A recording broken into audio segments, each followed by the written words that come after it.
What happened to England Dan and John Ford Coley? The duo's journey began as friends and classmates at W. Samuel High School in Dallas, Texas. Seals and Coley initially performed with local cover bands like Playboys 5 and These Few. They created a series of demos in Nashville under the name The Shimmerers, but their prospects were cut short when their producer passed away before securing a record deal. They then joined the Dallas pop psychedelic group Southwest FOB, Freight on Board, whose music has been re-released on CD by the Sundays label. Seals, the younger brother of Jim Seals from the soft rock duo Seals and Crofts, was nicknamed England Dan during his childhood by his brother due to his admiration for the Beatles and the occasional use of an affected English accent. John Coley changed his last name to Coley for easier pronunciation, and Ford was added as his middle name for better flow, thus becoming England Dan and John Ford Coley. While touring the Texas music scene, Southwest FOB had one charting song called The Smell of Incense, which reached number 56 on the Billboard Hot 100 in 1968. They even shared the stage with acts like Led Zeppelin. It was during this time that Seals and Coley started their acoustic act, initially called Coley and Wayland. Eventually, like I said before, they renamed themselves England Dan and John Ford Coley and signed with A&M Records in 1970. They later moved to Los Angeles in 1971, where they performed as the opening act for various bands. Their breakthrough came in 1972 with the song Simone, which became a number one hit in Japan and charted in France but had no success in the US. Following the release of 2 albums, the duo was released from their contract with A&M in 1972. Undeterred, they pressed on and stumbled upon the song I'd Really Love to See You Tonight by a young Mississippi songwriter named Parker McGee. After recording a demo, they played it for Bob Greenberg, a senior VP at Atlantic Records. Hearing the song through the wall, Doug Morris, the founder of Atlantic's subsidiary label Big Tree, immediately expressed interest and offered them a deal.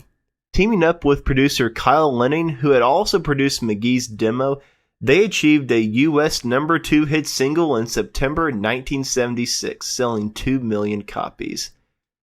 Their debut album for Big Tree, Nights Are Forever, was released in July 1976 and also produced by Lenning. Their second Big Tree single, Nights Are Forever Without You, written by Parker McGee, reached the Billboard Top 10. Taking advantage of their success, A&M released a compilation album in 1976, titled I Hear Music, featuring songs recorded years earlier.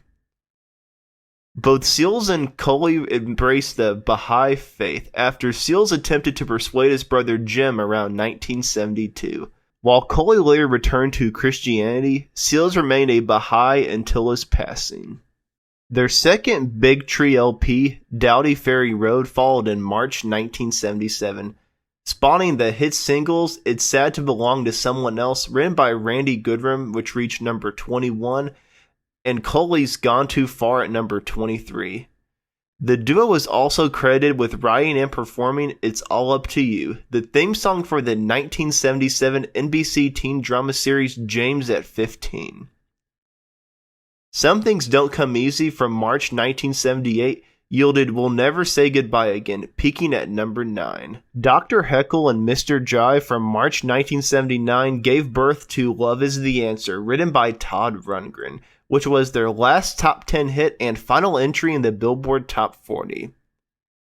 The subsequent What Can I Do With This Broken Heart stalled at number 50 in late 1979. During their early road years, the duo performed acoustically. However, during their hit era on Big Tree, they toured with a supporting band featuring Danny Gorman on drums and percussion, Bubba Keith on guitar and backing vocals, John Leland on bass, Ovid Stevens on guitar, and Michael Vernacchio on keyboards. In March 1980, In It for Love, one of 2 new additions to the best of England Dan and John Ford Coley, only managed to reach number 53 as a single. After contributing songs to the music Just Tell Me You Love Me in 1980, the pair parted ways. They split up in 1980 when Seals decided to pursue a career in country music. He kept the name England Dan for his debut album, Stones, and his first single, Late at Night, did peak at number 57 on the Billboard Hot 100. His next album, Harbinger, was unsuccessful commercially. He signed to Capitol Records in 1983 and began to record as Dan Seals. 1983's Rebel Heart was much more successful than his first two albums, with the first single, Everybody's Dream Girl, peaked at number 18 on the country charts. The next single, After You, charted lower at number 28 on the country charts. God Must Be a Cowboy, the fourth and final single of his 1983 album, Rebel Heart, peaked at number 10 on the Billboard Country Singles chart, becoming the first in a string of 16 consecutive top 10 and number 1 hit singles that stretched to 1990. His 1984 album San Antone was even more successful, with the first single You Bring Out the Wild Side of Me reaching number 9 on the country chart. The next single, My Baby's Got Good Timing, became his first top 5 hit on the country chart. His 1985 album Won't Be Blue Anymore became his most successful studio album, reaching number 1 on the country albums chart and reaching RIAA Gold certification. His 1985 duet with Marie Osmond, Meet Me in Montana, reached number 1 on the country chart, and Seals followed this with a run of 8 chart toppers. The album's next single, Bop, also written by Paul Davis with Jennifer Kimball, became his first solo number 1 on the country charts and was named Single of the Year at 1986's CMA Awards. And this song was his final charting song on the Billboard Hot 100. It barely missed the top 40 at number 42 on the Billboard Hot 100. On the Front Line reached number 12 on the country albums chart, and the 3 singles from it all reached number 1 in 1987. Dan Seals released his first compilation album, The Best, in 1987, and all of the songs included on the album were top 10 hits. 1988 saw the release of Dan Seals' Ray John album, with the first single, Addicted, becoming a number 1 country hit and gaining its writer, Cheryl Wheeler, a contract with Capitol Records in 1989. The next single, the truck driving song Big Wheels in the Moonlight, reached number 1. Dan Seals began the 1990s with his 8th album, On Arrival. His first single, Love on Arrival, reached number 1 in 1990 and stayed there for 3 weeks. His second compilation album, titled Greatest Hits, was released in 1991 and contained his hits from the albums Won't Be Blue Anymore, Ray John, and On Arrival, along with a new track, Ball and Chain. More hits followed, including his 11th country number 1 with a cover of Sam Cooke's Good Times. Seals devoted more time to his faith and religion, the Baha'i faith, though he continued to record and tour. He did release a few more albums on smaller labels throughout the decade, such as Fired Up in 1994, his final album for Warner Brothers. Dan Seals signed to Intersound and released In a Quiet Room in 1995. He then switched to TDC and released In a Quiet Room 2 in 1998, followed by Make It Home in 2002. In the early 2000s, he embarked on various tours with his brother Jim of Seals and Crofts fame, billing themselves as Seals and Seals. In 2008, Seals completed radiation treatments for mantle cell lymphoma and received a stem cell transplant at the National Institute of Health. Unfortunately, Dan Seals passed away on March 25, 2009 at his daughter's home in Nashville.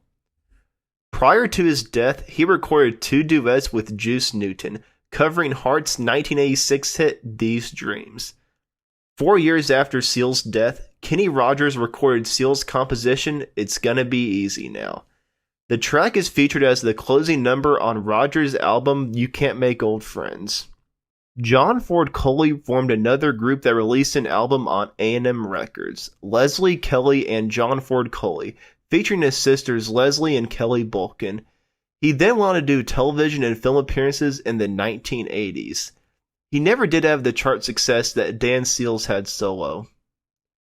He returned to an active touring schedule in the 1990s and 2000s, and was also a co-producer for acts such as Eddie Money with Vince Gill and Tom Worth. And to this day, as of May 2023, he still tours either solo or with other 70s soft rock acts, keeping the England Dan John Ford Coley archive alive. And that's what happened to England Dan and John Ford Coley. Thanks for watching. Like and subscribe if you haven't already. Give me some facts that I failed to mention. And give me your favorite England Dan John Ford Coley song. Thanks for watching, and I'll see you in the next video.